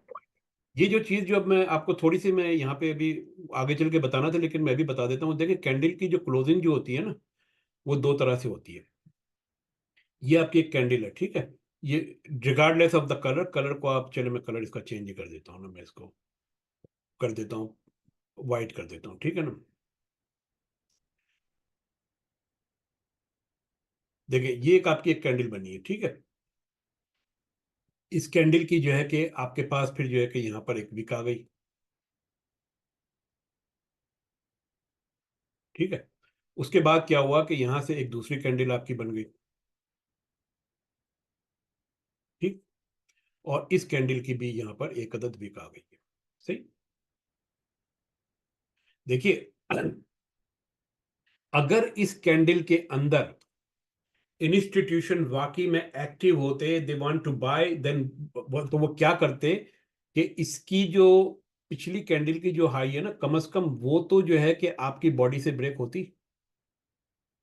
ये तो कम से कम जो है कि आपकी बॉडी से ब्रेक होनी चाहिए थी, और उसके ऊपर फिर भी विक बनती। इसका मतलब ये हुआ कि institutions are really really active, they push the prices high, ये टेक द लिक्विडिटी, प्रीवियस की लिक्विडिटी यहाँ पे जो भी परचेज ऑर्डर और लोगों के पेंडिंग ऑर्डर को ग्रैब किया और ऊपर गए ये। लेकिन अगर कैंडल जो है कि प्रीवियस हाई को ब्रेक नहीं कर पा रही, तो मुझे इससे फर्क नहीं है कि इसकी ओपनिंग और क्लोजिंग कहाँ हुई है, कौन सी लोकेशन है, कहां पर है। भाई वो जो भी हो, ऊपर नहीं गई है मार्केट, इसका मतलब है कि अगर नीचे जिससे जो सेलिंग प्रेशर आया है, वो सेलिंग प्रेशर आपका जो है कि फेक है। They are institution were playing there the game. जो लोग कैंडल स्टिक को देख के ट्रेड करते हैं ना, तो वो ने बोला कि अरे नीचे से बड़ा सेलिंग प्रेशर आया, लाला चलो यहां से मार्केट ऊपर जाएगी। वो वहां से बाय करते हैं, ऊपर मार्केट जाती नहीं, खड़क से नीचे आती है। तो इसलिए बहुत ज्यादा जरूरी है कि हम इस चीज को समझें कि कैंडल्स जो है कि किस तरीके से जो है ना कि क्लोज हो रही है, ठीक है। मैं इसको थोड़ा सा यहाँ पे बेहतर तरीके से बनाता हूँ इसको। अच्छा, जैसे ये हमारी जो है कि कैंडल बन गई, ठीक। इसका कलर हम वाइट कर लेते हैं और इसको हम ले जाते हैं इधर, ठीक है। ये कैंडल बन गई और ये हमारी विक बन गई, ठीक है। तो इसको अब ये पता नहीं क्या है, चलो खैर थोड़ी सी चौड़ी बना देते हैं। ये कैंडल बन गई आपकी, ठीक है। और एक दूसरी कैंडल आपकी ये वाली बन गई, और इसके अंदर फिर आपका जो है कि ये वाली आपकी आ गई, विक आ गई, ठीक है। अब यहाँ पे जो है ना कि तीन तरह की चीजें होती है। पहली चीज ये होती है कि या तो विक जो है पिछली कैंडल की हाई को ब्रेक करेगा, ठीक है। इसका मतलब ये है कि इंस्टीट्यूशन यहाँ पर जो है कि प्ले अराउंड कर रहे हैं, सही है। दे रियली वांट, वो जो है कि मार्केट को यहाँ पे मूव नहीं कर रहे, बल्कि यहाँ पे लोगों को ट्रैप कर रहे हैं। और ये जो एरिया इसे कहते हैं लिक्विडिटी स्वीप या लिक्विडिटी ट्रैप, जो भी आप कह लें। अगर जो है कि इंस्टीट्यूशन वाकई में इंटरेस्टेड होंगे, तो वो जो है ना कि बॉडी से इसको क्लोज करेंगे, और यहाँ से उनके ऑर्डर जो है ना कि फिर वो मजीद जो है कि वो आपके ऊपर चले जाएंगे। जैसे ये जो है कि फिर विक आपके ऊपर चली जाएगी। तो बॉडी से क्लोजिंग इज अ मस्ट। अगर बॉडी से क्लोजिंग नहीं हो रही, तो फिर हम ये समझेंगे कि institutions are actually playing games here, ठीक है। ये मैंने बहुत ही हाई लेवल के ऊपर आपको मैंने ये बताया कैंडल स्टिक के बारे में। अभी हम इसको और मजीद थोड़ा डिटेल में जब आएगा तो पढ़ेंगे, वरना लेकिन ये इज एनफ, ठीक है। तो अब इसी तरह अब आप ये देखिए, ये इतनी बड़ी कैंडल बनी है, ठीक है ना। मार्केट यहां से चल के यहां पे आई हो या यहां से चल पे यहां से आई हो, आई डोंट केयर, ठीक है। बड़ी कैंडल है, इंस्टीट्यूशंस की मूव है। मार्केट ये है कि अगर तो या तो ये नीचे लेकर आना चाहते, तो मार्केट को जो है कि इसके लो को ब्रेक करना था, उसने नहीं किया। अगर ये मार्केट को ऊपर ले जाना चाहते, तो वो इसके हाई को ब्रेक करते, जो कि इन्होंने नहीं किया। इट्स मीन दस इस जगह के ऊपर ये लोगों की साइकोलॉजी से खेल रहे हैं, मार्केट को ऊपर नीचे कर रहे हैं, यहाँ पे अपनी लिक्विडिटी बिल्ड कर रहे हैं, अपने ऑर्डर बिल्ड कर रहे हैं। यहाँ से मार्केट को वो एकदम से नीचे लेकर आए, पैनिक हुए लोग, यहाँ से सेल करना शुरू किया। इसके बाद आहिस्ता आहिस्ता इस पूरी जगह के ऊपर उन्होंने अपनी बाइंग कंप्लीट की, और उसके बाद जो है कि या सेलिंग कंप्लीट की, जो भी एक्स वाई जेड है। और उसके बाद प्राइसेस को एक सर्टेन डायरेक्शन के अंदर लेकर चलेगा, ये देखिए। फिर ये मार्केट आपकी जो है कि इस जगह के ऊपर आती है, ये लिक्विडिटी जो होती है लास्ट वाली, इसको ग्रैब करती है, और फिर मार्केट ये गए ये जा वो जा। तो आप ये देखें कि इंस्टीट्यूशंस ने किस तरीके से लोगों से की साइकोलॉजी से खेला है। पहला काम इन्होंने क्या किया कि ये एक बड़ी सी विग बना दी, ठीक है, और ये मेरा ख्याल में सेलिंग होगी। इसका अब हम कलर दोबारा चेंज कर लेते हैं, क्योंकि जो चीज़ समझाना था वो तो समझ में आ गई। ये इसको ब्लू कर लेते हैं और ये वाली जो है हम इसको रेड कर लेते हैं, ठीक, ये आ गए, ठीक है, मेरे ख्याल में रेडी थी वो। हाँ ये रेडी थी, ये देखें अब ये रेड, इतनी बड़ी कैंडल इन्होंने यहाँ पे बना दी। यहाँ से प्राइस को इन्होंने गिराया है नीचे, इतनी बड़ी रेड कैंडल आई तो यहाँ पे दो तरह के लोग एक्टिव हो गए मार्केट में। पहले वो लोग एक्टिव हुए कि जिन्होंने यहाँ पर आने के बाद पैनिक में आके सेलिंग करना शुरू कर दी, ठीक है ना, अपना लॉस कवर करना शुरू कर दिया। जिन्होंने रॉन्ग जगहों पे बाय किए थे यहाँ पे इन्होंने अपना जो है कि लॉस कवर करना शुरू किया। दूसरे वो लोग इस जगह के ऊपर सेल कर रहे हैं कि जिन्होंने यहां से बाय किया था यहाँ पे प्रॉफिट के अंदर सेल करे। तीसरे वो लोग हैं कि जिन्होंने इस जगह से कहीं से बाय किया था, यहाँ पे इनके स्टॉप लॉसेस लगे थे, वो हिट हुए। लेकिन क्या आपने एक चीज नोट की कि ये इतनी बड़ी कैंडल जो आई है नीचे, इसके बाद मार्केट ने दोबारा इस जगह को यहां तक आने तक जो है कि इसने क्रॉस नहीं किया, लिक्विडेट नहीं किया। इसके इस दौरान ये पूरी मार्केट जो अप एंड डाउन आपकी होती रही है। तो यहाँ पे बेसिकली मार्केट इन्होंने जो क्या किया, इंस्टीट्यूशन ने लोगों को जो है कि यहाँ पे कंफ्यूज किया है कि हम ऊपर जाना चाह रहे हैं, नीचे जाना चाह रहे हैं, कुछ पता ही नहीं चल रहा। कुछ ने जो है कि यहाँ से बाय किया, कुछ ने यहाँ पे सेल किया। ये कहानी चलते चलते एकदम फिर नीचे आए, सबकी लिक्विडिटी ग्रैब की। सब लोगों ने बोला कि यार चलो शुक्र है जान छूटी, थोड़ा सा लॉस हुआ, अल्लाह खैर से, मार्केट फिर चली गई आपके ऊपर। तो ये पूरे का पूरा इंस्टीट्यूशंस का गेम है जो आपको चार्ट के ऊपर नजर आता है। अगर आप इसको समझ लेंगे तो आपको आइडिया हो जाएगा कि हमने कहाँ पे बाय करना है, कहाँ पे सेल करना है, ठीक है ना। अब फर्ज करें कि अब अगर ये चीज आपको समझ में नहीं आती कि यहाँ पे क्या हो रही है, तो आपको कोई जरूरत नहीं है खामोखा में जो है ना कि यहाँ पे ट्रेड करने की, छोड़ दें इसको। जिनकी समझ में आएगी उनको करने दें। ये वो बस है जो चल रही है, आपको नहीं पता इस बस का डेस्टिनेशन क्या है, तो आपको खामोखा इसमें सवार होने की जरूरत नहीं। सही है।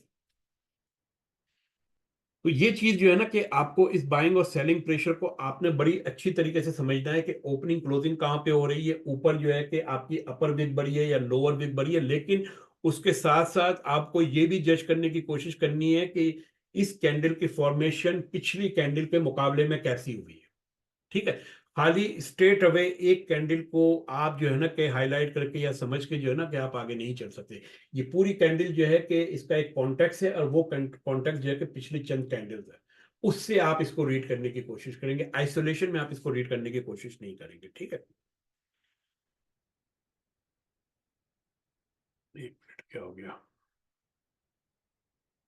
अच्छा, अब हम आ जाते हैं एक और कॉन्सेप्ट में यहाँ पे इंट्रोड्यूस करवाता हूँ कि वो कॉन्सेप्ट बड़ा सिंपल है कि जो आपकी कैंडल होती है, कुछ कैंडल का साइज छोटा होता है, कुछ कैंडल का साइज जो है कि बड़ा होता है, ठीक है ना। एक कैंडल बॉडी विद 60% और more of the candle range is called the power candle. ये जो पावर कैंडल जो है ना, ये आपकी पावर कैंडल है। इसकी बॉडी, इसकी रेंज का मोर देन 60% है, ठीक है। जैसा कि मैंने अभी थोड़ी देर पहले एक बात बताई कि इतनी बड़ी बड़ी कैंडल जो बनती है, ये कैंडल के मूवमेंट के पीछे इंस्टीट्यूशंस एक्टिव होते हैं। अगर हमें ये पता चल जाए कि कौन से इंस्टीट्यूशनल कैंडल्स है या कहाँ से इंस्टीट्यूशंस ने अपनी एक्टिविटी ली है, तो उसके लिए आप चार्ट के ऊपर पावर कैंडल सर्च करना शुरू करते हैं। आपको वहां से आइडिया हो जाएगा कि यहाँ पे इंस्टीट्यूशन एक्टिव है। और उसके बिल्कुल ऊपर या नीचे जो है कि आपको नैरो रेंज कैंडल्स मिलेंगी। वो बेसिकली वो एरिया होता है जहां पे इंस्टीट्यूशंस ने अपनी थोड़ी बहुत बाइंग की होती है। उसके बाद वो जो है ना कि वो मार्केट को नीचे लेकर आते हैं या ऊपर लेके जाते हैं और दोबारा वहां पे आते हैं। तो ये नैरो रेंज कैंडल आपकी कहलाती है। नैरो रेंज कैंडल की कैलकुलेशन आप कैसे करेंगे, इसकी बड़ी सिंपल है।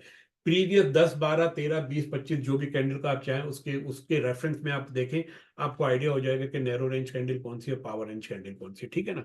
तो ये बड़ा इंपॉर्टेंट है। Power range candle, power candle हमारे खास तौर पे बहुत ज्यादा इंपॉर्टेंट है, क्योंकि हमारी पूरी ट्रेडिंग स्ट्रेटेजी के अंदर पावर कैंडल के ऊपर हमारा फोकस ज्यादा होगा। अच्छा, अब आप आ जाइए चार्ट के ऊपर दोबारा, ठीक है। अच्छा, अब आप ये देखिए कि इस जगह के ऊपर आपको कुछ बड़ी कैंडल्स नजर आएंगी, कुछ छोटी कैंडल्स नजर आएंगी। देखिए, ये तो स्ट्रेट अवे आपको पता चल रही है कि पावर कैंडल है। किसकी मूव है, इंस्टीट्यूशंस की मूव है। कंपैरेटिवली ये वाली जो कैंडल जो है, ये भी आपकी पावर कैंडल हो सकती है, लेकिन क्या ये नैरो रेंज है इसके मुकाबले में। ये भी नैरो रेंज है। ये सारी जो है ना कि अगर आप इसको देखें तो ये इस रेंज को देखें, फिर आप इन रेंज को देखें, तो आपको आइडिया हो जाएगा। अगर आप इसको पावर कैंडल कंसिडर भी करते हैं तो दैट्स फाइन, उसमें कोई हर्ज नहीं है। लेकिन मैं ये देखता हूं कि मेरे हिसाब से देखें, ये जैसे जो ना नैरो रेंज कैंडल है, ये सारी नैरो रेंज कैंडल है, ये नैरो रेंज कैंडल है, ये नैरो रेंज कैंडल है, ठीक है। ये आपकी जो कि पावर कैंडल है, ये आपकी फिर एक और पावर कैंडल आ गई, इतनी बड़ी कैंडल आ गई। अब आप ये देखें कि इन सारी कैंडलों के मुकाबले में इसके और इसके मुकाबले में ये मिडिल वाली सारी कैंडलें आपको नैरो रेंज कैंडल लगती है ना। तो आपको रिलेटिवली देखना है। फिर इसके बाद अगर यानी कि इसके कॉन्टेक्स्ट में देखना है। फिर आप ये देखें कि ये एक पावर कैंडल आ गई। अब आप इस पूरे एरिया में देखिए तो power candle, power candle, power candle, power candle, power candle. अब इतनी पावर कैंडल के मुकाबले में जब बीच में जो छोटी आ रही है, it's automatically narrow range candle. सही है। तो हमने पावर कैंडल्स को जो है कि आइडेंटिफाई करना सीखना है, नैरो रेंज कैंडल को आइडेंटिफाई करना सीखना है। और आपने देखना है कि पावर कैंडल से जस्ट पहले कौन सी कैंडल बनी है, ठीक है। अब मैं आपको इसके एग्जाम्पल देता हूं। देखें, ये पावर कैंडल है आपकी, इस पावर कैंडल से पहले आपकी ये नैरो रेंज कैंडल आ गई। तो इसका मतलब है कि इंस्टीट्यूशंस ने इन जगहों से सेलिंग शुरू की थी, यहाँ पे थोड़ा पॉज दिया, फिर ये खटाक से मार्केट को नीचे गिराया। तो ये जो रेंज जो होती है ना, ये जो पावर कैंडल से जस्ट पहले छोटी नैरो रेंज कैंडल होती है, दैट्स अ सिग्निफिकेंट एरिया। इसको हम वॉच करते हैं, मॉनिटर करते हैं कि हो सकता है कि यहाँ पे प्राइसेस जो है कि दोबारा आ सकती है यहाँ पर, ठीक है। तो ये हमारे लिए एक जो है ना एक इंपॉर्टेंट ये होता है। 1 मिनट। सही है। अच्छा, तो अब आप और उसके बाद आपको देखिए, आपको नजर भी आ रहा है ना कि ये आपने ये वाली कैंडल यहाँ पे बनाई, ये वाला जोन आपने यहाँ पे बनाया था। और अब आप देखिएगा कि मैं यहाँ से इससे ज्यादा आगे नहीं जा रहा, ठीक है ना। कि मार्केट ये पूरी प्राइसेस नीचे आई है इस जोन के अंदर ना। ये आपकी इंस्टीट्यूशन एक्टिविटी का जोन है। क्यों? कि ये जो कैंडल है इंस्टीट्यूशन की कैंडल है। ये इंस्टीट्यूशन की कैंडल से पहले वाली जो कैंडल होती है, वो अक्सर नैरो रेंज कैंडल होती है। वो आपका जोन को डिफाइन करती है। उस जोन के अंदर क्या हुआ, मार्केट नीचे आई है, उस जोन को टच किया, फिर नीचे आई है, पिछले लो को ब्रेक नहीं किया, फिर उस जोन के अंदर आई है, और उसके बाद फिर जो है कहीं नीचे आई है। तो आप ये देखें कि जोन जो है ना कि आपका कितनी मरतबा टच हुआ, 1 मरतबा, ये 2 मरतबा टच हुआ, इसके बाद जो है कि प्राइसेस फिर नीचे आई है, और फिर इसके बाद इसको ब्रेक करके ऊपर चली गई। क्यों ब्रेक करके ऊपर चली गई? कि यहाँ पर इंस्टीट्यूशंस की जो भी बाइंग या सेलिंग हुई होगी, उस सेलिंग के अंदर सबसे पहले तो यहाँ से मजीद जो भी पेंडिंग ऑर्डर होंगे, कुछ बायर्स आए होंगे, सेलर आए होंगे, यहाँ से जो है कि फिर ये नीचे आई। लेकिन उसके बाद यहाँ पे वो पेंडिंग ऑर्डर या ये सप्लाई जोन जो है कि खत्म हो गया, तो प्राइस ऊपर चली गई। थोड़ी सी जो है कि इंस्टीट्यूशंस ने यहाँ से सेलिंग की, शॉर्ट किया। देखें, ये एयूडी जेपीवाई है ना, इसका मतलब है कि ये जेपीवाई की बाइंग है। यहाँ से भी जेपीवाई की बाइंग हुई है, नीचे आई है मार्केट, ठीक है। उसके बाद इंस्टीट्यूशन दोबारा इस जोन में आए, देखने के लिए गया मजीद कोई है माल बिकने के लिए, बोला भाई यहाँ पे कोई सेलर नहीं है। तो वो थोड़ा ऊपर चले गए, बोला अच्छा यहाँ पे कोई सेलर मौजूद है, यहाँ से इनको सेलर मिल गए। फिर जो है कि उसके बाद जो है कि ये वाला जो एरिया जो इसको भी इन्होंने टच किया, दोबारा सेलर आए, और यहाँ से आने के बाद इन सबको जो है कि नीचे डाला, और फिर ऊपर चले गए। तो आप ये देखिए कि उस जोन से आपको आइडिया हो जाता है पावर कैंडल से पहले वाली कैंडल के वहां पे क्या हुआ है, ठीक। अच्छा, तो ये हमारा जो है कि घंटा तो पूरा हो गया, लेकिन हम देखते हैं कि ये पावर कैंडल को आपने आइडेंटिफाई करना है। आज आपने सिर्फ इतना करना है कि चार्ट के ऊपर कोई भी चार्ट उठा लीजिए एयूडी यूएसटी का, वहां पे पावर कैंडल को आप लोग जो है कि और नैरो रेंज कैंडल को आप हाईलाइट कीजिए, और उसके बाद आप जो है ना कि उसको चार्ट ग्रुप के ऊपर शेयर कर दीजिएगा।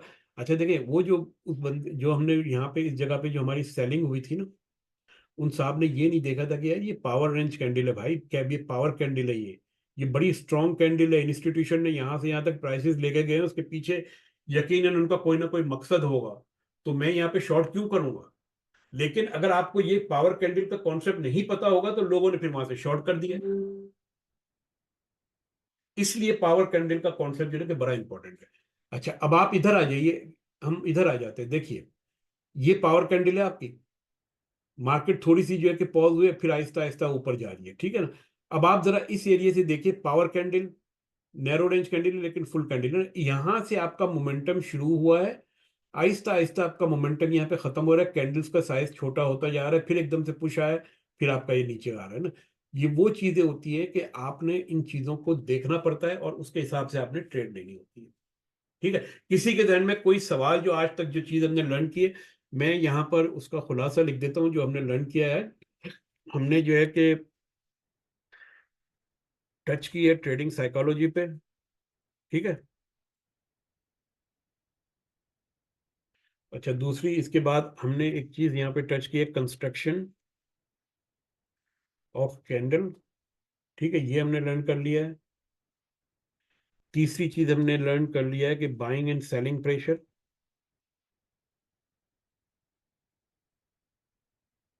ठीक है, चौथी चीज जो हमने लर्न किया है, हल्का सा टच किया हमने इसको, पावर कैंडल। तकरीबन ये कंप्लीट है, power candle, narrow range candle. ठीक है ना।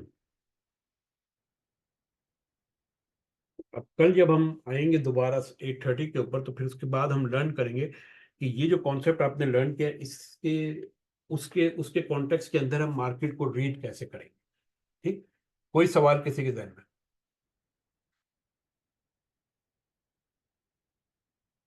जी सर। नहीं सर, मैं थम्स अप दे रहा हूँ, बड़ा ज़बरदस्त सेशन था, थैंक यू। अच्छा, इसकी रिकॉर्डिंग जो है ना, कि मैं कोशिश करूंगा कि आज या कल जो है ना, कि मैं इसको इसकी लोकेशन बना के जो है ना, कि वहां पे मैं बता दूं कहाँ से आप लोगों ने लेनी है। ठीक है, क्योंकि मुझे इसका ये देखना है कि सिक्योर जगह के ऊपर हो, तो वहां से आपको जो है ना कि ये मिल सके ये। तो अभी आजकल मैं कर दूंगा मैं इसको। ठीक है, अगर कोई सवाल नहीं है तो फिर हम अपनी मीटिंग को यहीं पे ख़त्म करते हैं। थोड़े दिन ओवर हो गए 7 मिनट्स, लेकिन हमारी कोशिश ये होगी कि हम टाइमली जो है ना कि इसको ख़त्म कर सकें। ठीक, ओके, बाय। Thank you.